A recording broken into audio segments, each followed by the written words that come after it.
বন্ধুরা, আজকাল আমরা প্রত্যেকেই নিজেদের ঘরবাড়ি সুন্দর করে সাজিয়ে রাখতে চাই। তার জন্য সুন্দর সুন্দর ডোরম্যাটও আমরা কিনে থাকি। আর এই যে এই রকমের ডোরম্যাটগুলো আমরা বাজারে অনলাইন বা অফলাইন দেখে থাকি।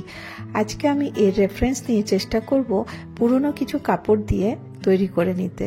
তো চলো কিভাবে তৈরি করছি তোমাদের সাথে শেয়ার করি। এখানে আমি নিয়ে নিয়েছি কিছু কালারফুল লেগিংস। আমাদের প্রত্যেকেরই ইলাস্টিক ঢিলা হয়ে যায় বা এরকমের অনেক কাপড় চোপড় বাড়িতে পড়ে থাকে, সেগুলোকে ফেলে না রেখে চেষ্টা করব এর রেফারেন্স দিয়ে আজকে আমি ডোরম্যাটটা তৈরি করব। তো দেখো এখানে কিছু পুরনো বস্তা, পুরনো চাদর আর নিয়ে নিয়েছি পুরনো লেগিংস। এর থেকে বস্তাটার থেকে আমি হাফ বস্তা আমি কেটে নিলাম। আর তোমরা এটা ছোট বড় বিভিন্ন সাইজের বানাতে পারো, আর আমি এইভাবেই বানাচ্ছি।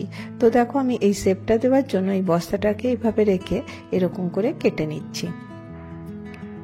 কিভাবে করছি তোমরা স্ক্রিনে দেখে বুঝতে পারছো। এটি কোনো মেজারমেন্ট দিইনি, কারণ এটা তোমাদের হিসেব মতো বানাতে পারো। আর এই বস্তাটাকে সিকিউর করার জন্য আমি এখানে নিয়ে নিচ্ছি একটা পুরনো বেডশিট। পুরোনো বেডশিটটাকে দেখো আমি কিভাবে লাগিয়েছি, এইভাবে একে অপরের সাথে জয়েন করে নিয়েছি। এখানে আমি বল পিন লাগিয়েছিলাম, বল পিনগুলো খুলে বার করে দিলাম, আর এক্সট্রাটা আমি এভাবে কেটে নিচ্ছি। এতে কি হবে, তোমাদের জিনিসটার ফিনিশিংটা খুব সুন্দর হবে। এবার দেখো নোচিস লাগিয়ে দিচ্ছি, যাতে এটা আমি টার্ন নেব যখন তখন একদম পারফেক্ট হোক। সেই জন্য দেখো এইভাবে আমি সুন্দর করে এটা টার্ন করে নিলাম। এবারে আমি মার্কার দিয়ে এখানে একটা ড্র করে দিচ্ছি। তো এইভাবে দেখো হাফ সার্কেল ড্র করলাম। তো কখনো কখনো আমাদের হাফ সার্কেলটা পারফেক্ট হয় না, সেই জন্য আমি কি করেছি, একটা কার্ডবোর্ডের মানে খাতার উপরে যে কার্ডবোর্ডটা থাকে ওর মধ্যে দিয়ে আমি এমনি সেমি সার্কেল ড্র করেছি, আর ওটাই আমি এর মধ্যে বসিয়ে ড্র করছি। তো দেখো কতটা ডিফারেন্স হলো। তো এইভাবে আমি ড্র করে নিলাম।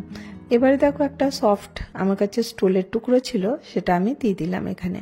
এখানে তোমরা তোমাদের কাছে যদি পুরনো কম্বল থাকে বা পুরনো শাল থাকে যেটা হয়তো খারাপ হয়ে গেছে, সেটা ব্যবহার করতে পারো। এখানে আমি পুরোটা সেলাই করব, একটুখানি অংশ খোলা রাখবো, এই যে দেখতে পাচ্ছ। আর এখানে আমি এই যে খোলা অংশটাতে কিছুটা সিনথেটিক ফাইবার দিয়ে দেবো, তবে একদম নরম তুলতুলে ডোরম্যাট তোমরা তৈরি করে নিতে পারবে। তো দেখো, আর এখানে পুরোনো লেগিংস তো বাড়িতে থাকেই, ওটা আমি এইভাবে প্রথমে ইলাস্টিকটা কেটে নিচ্ছি। কেটে নিয়ে দেখো এতে কোনো মেজারমেন্ট করছি না, 1 ইঞ্চি মতন নিয়ে আমি এটা স্ট্রিপগুলো কাট করে নিচ্ছি। তো বেশ কতগুলো স্ট্রিপ আমি গোল্ডেন কালারের আর রেড কালারের কেটে নিয়েছি। তো চলো আজকে আমি এই দুটো কম্বিনেশনেই করে দেখাবো। খুব সহজ, তোমরা একবার দেখলেই কিন্তু করে নিতে পারবে। আর দেখো লেগিংসের সুতো তো বেরোবে না, কারণ এটা সিনথেটিক। তো দেখো এইভাবে আমি এখানে ফ্রিল দেব। তো এইভাবে আমি দেখো মেশিনে ইজিলি তৈরি করতে পারো, তোমাদের কাছে সময় থাকলে হাতেও তৈরি করে নিতে পারো। তো দেখো এইভাবে আমি একটু একটু কাপড় নিয়ে ফ্রিলটা রেডি করছি। এতটা সুন্দর দেখতে হবে, তোমরা নিজেরাই দেখবে যে বাড়িতে যে পরে থাকা জিনিস দিয়েই করে নিতে পারবে। যদি তোমাদের কাছে লেগিংস না থাকে তাও কোনো শাড়ি টাড়ি দিয়েও করে নিতে পারো। তো দেখো আমি এইভাবে সবগুলোকে আমি লাগিয়ে নিয়ে চলে এলাম। একই ছিল, সেই জন্য ভিডিওটা বাড়ালাম না। এবারে দেখো ওই সফট জায়গাটাতে আমি হাফ সার্কেলের মধ্যে একটা লাইন দিয়ে সেলাই করে নিয়েছি। এতে কি হবে, এতে লুকটা খুব সুন্দর আসবে। তো এটা আমি হাত দিয়ে সেলাই করবো, এটা কিন্তু মেশিনে করব না। তো এটা সফট থাকার কারণে এটা দেখো এরকম করে যখন সেলাই করব, সেলাইটা নিচে নিচে যাবে আর এর লুকটা কিন্তু খুব সুন্দর আসবে। তো দেখো এইভাবে আমি পুরো সেমি সার্কেল এটা সেলাইটা করে নেব। এইভাবে যদি তোমরা বানিয়ে নেবে, দেখবে এটা খুব সুন্দর লাগে দেখতে। আর এরকম করে বিভিন্ন টাইপের তোমরা কালার কম্বিনেশনে করতে পারো। তো দেখো এটা সফট থাকার কারণে আমি এটা এরকম করে সেলাই করলাম। তো এর লুকটা কতটা ভালো আসছে। তো এবারে দেখো এখানে এক্সট্রা সুতো কেটে দিলাম। আর এটা কটনের কাপড় দিয়ে তৈরি করছি, পিছলাবেও না।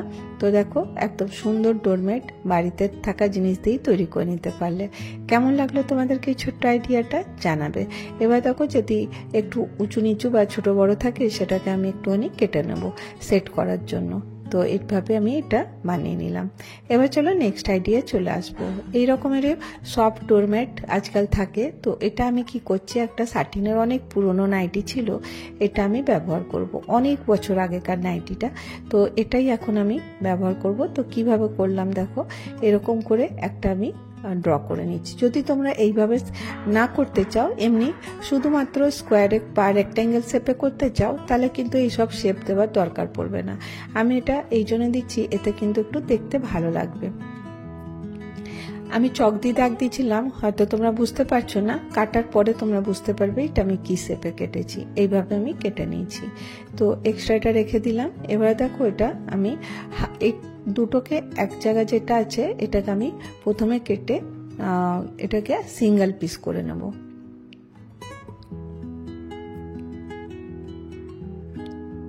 এইভাবে দেখো কেটে নিলাম, আর এখানে যে এক্সট্রা কাপড়গুলো ছিল ওটা সরিয়ে দিলাম। আর এবারে এখানে উপরের যে পাটটা ছিল এখান থেকে আমি স্ট্রিপ কাট করে নেব।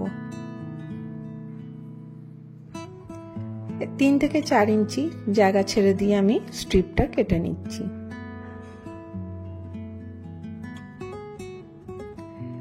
এটা লম্বা করার জন্য আরও আমাকে স্ট্রিপ লাগবে, তো আরেকটা আমি এখান থেকে কেটে নিচ্ছি। দিয়ে শক্ত শক্ত পার্টগুলোকে সরিয়ে দিয়ে এবার আমি এগুলোকে এক জায়গায় সেলাই করে নেবো, তাহলে একটা লম্বা মানে স্ট্রিপটা চলে আসবে। তো এবার আমাকে সেলাই করতে তাহলে সুবিধা হবে। এবারে কি করব, একটা পার্ট আমি নিয়েছি, এই যে নাইটিটা কেটেছিলাম এর একটা পার্ট আমি নিচ্ছি, নিয়ে এর মধ্যে আগে ফ্রিল লাগাবো। কিভাবে লাগাচ্ছি তোমরা স্ক্রিনে দেখো।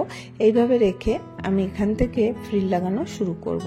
আর অবশ্যই এই যে নাইটিটার কাপড়টা আমি উপরটা সেলাই করে নিয়েছিলাম, এই যে ফ্রিলটা দেখছো এটা আমি সেলাই করে নিয়েছি, যাতে এর থেকে সুতো টুতো কিছু না বেরিয়ে যায়।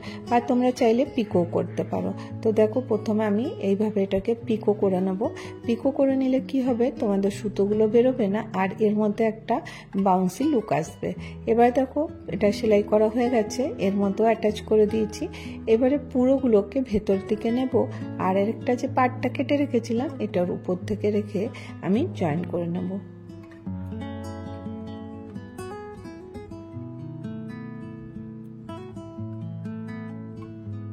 এভাবে দেখো সুন্দর করে রেখে পুরোটা আমি সেলাই করে নেব। এবারে দেখো এটা যখন সোজা করব এর ফিনিশিংটা খুব সুন্দর আসবে। এটা হয়ে গেল। তো দেখো এরকমের যদি তোমাদের কাছে নাইটি নাও থাকে, তোমাদের কাছে কোনো শাড়ি আছে বা অন্য কোনো দুপাট্টা আছে, ওড়নি আছে, সেগুলো হয়তো ব্যবহার করো না, ওটা দিয়ে করতে পারো। এবারে আমি এখানে কিছু এরকম করে ড্র করে নিয়েছি।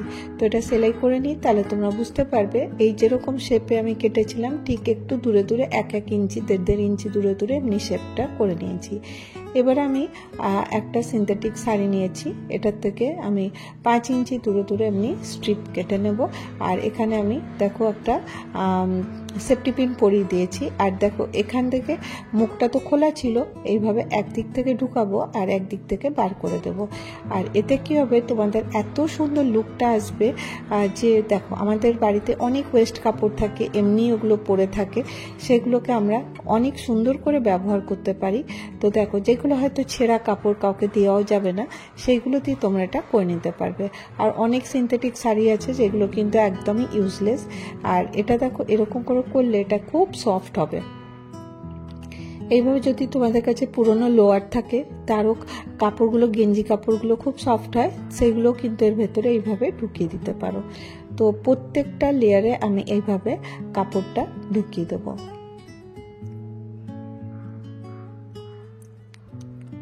এবারে এক্সট্রাগুলো কেটে নেব, আবার এটা ঢুকানো শুরু করব। তো এইভাবে দেখো আমি পুরোটা করে নিয়েছি, শুধুমাত্র মাঝখানটা ছেড়ে দিয়েছি। তারপরে এই মাঝের জায়গাটার জন্য আমি এখানে কিছু সিনথেটিক ফাইবার নিয়ে নিচ্ছি, আর এই মাঝের জায়গাটা এইভাবে আমি ফাইবারটা ঢুকিয়ে দিলাম। আর যতটা তোমরা চাইবে ঢুকাতে পারো, এটা কিন্তু খুব সফট হবে, তোমরা দেখে বুঝতেই পারছো যে এটা কতটা সফট। আর এখানে এক্সট্রা কাপড়গুলো এখান থেকে কেটে দেবো। এবার কেটে দেওয়ার পরে তো দেখো এখানে একটা আমার কাছে সাটিনের কাপড় ছিল, সেটা আমি ব্যবহার করছি। যদি তোমরা এটা না ব্যবহার করতে চাও, এই নাইটিরই কাপড়টা দিয়ে তোমরা 3 থেকে 4 ইঞ্চি মতন কেটে নেবে, দিয়ে এখানটা এরকম করে দিয়ে ডবল ফোল্ড করে দেবে, যাতে এটা আনইভেন এজেসগুলো যাতে না দেখা যায় আর এটা দেখতে সুন্দর হয়ে যায়। তো দেখো সুন্দর একটা পুরনো নাইটি দিয়ে তৈরি করে নিতে পারো, একদম সফট। এটা ডোরম্যাট হিসাবে ব্যবহার করতে পারো, বা ফ্লোর ম্যাট হিসাবে ব্যবহার করতে পারো। আর এটা কিন্তু ইজিলি ওয়াশেবল, তোমরা যেভাবে ইচ্ছা এটা ধুতে পারো, মেশিনেও ধুতে পারো। আর এটা তোমরা বললাম ডোরের সামনেও রাখতে পারো বা এটা ডেকোরেশনের জন্য ব্যবহার করতে পারো। তো দেখো আমি এখানে এইভাবে ব্যবহার করেছি, এইভাবে রেখেছি। আর এটা একটা বাস্কেট, এর উপরে আমি এরকম করে কভার বানিয়ে দিয়েছি। দেখতে কেমন লাগছে তোমরা জানিও। যদি ভিডিওটা ভালো লাগে তাহলে অবশ্যই একটা করে লাইক করো, আর অনেক ভালো লাগলে চ্যানেলটা সাবস্ক্রাইব করো। আমি চেষ্টা করব নতুন নতুন জিনিস তোমাদের সাথে শেয়ার করার। আজকের ভিডিও এখানেই শেষ করব, আবার দেখা হবে নেক্সট ভিডিওতে। ভালো থেকো, সুস্থ থেকো, বাই বাই।